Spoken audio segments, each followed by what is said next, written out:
வேட்பாளர்கள்லாம் யாருன்னே தெரியாம மக்கள் ஓட்டு போட்டுக்கிறதா சொல்றாங்களே! வேட்பாளரே தெரியாமல் ஓட்டு போட்டிருக்காங்கங்கிறது இதெல்லாம் ஏற்றுக்கவே முடியாதுங்க. இதில் வேட்பாளர் முக்கியமா நமக்கு, கட்சி முக்கியமா, கட்சி சின்னம் முக்கியமா அப்படிங்கிற ஒரு கேள்வி இந்த இடத்துல வரும். இப்போ நிறைய பேர் என்ன பண்ணுவாங்கன்னா, வேட்பாளரெல்லாம் பெருசாக பார்க்குறதே கிடையாது. அவங்க என்ன சின்னத்தில் நிற்கிறாங்க, இன்னும் உதயசூரியனுக்காகவே ஓட்டு போடுற மக்கள் இருக்காங்க, இன்னும் ரெட்டலைக்காகவே ஓட்டு போடுற மக்கள்லாம் இருக்காங்க.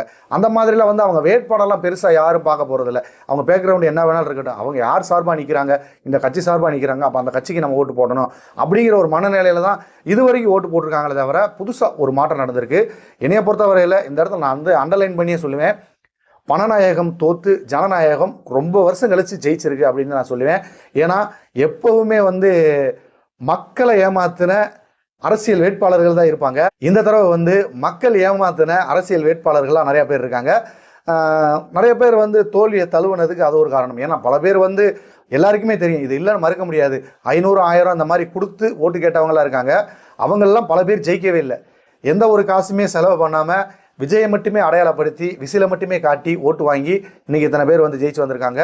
இதில் வேட்பாளர் தெரியாமல் ஓட்டு போடுறாங்க அப்படிங்கிறதெல்லாம் ஏற்றுக்கிற முடியாது. அவங்க பார்த்தது விஜயும் விசில் சின்னத்தை மட்டும்தான். அதனால தான் அவ்வளோ ஓட்டு போட்டிருக்காங்க.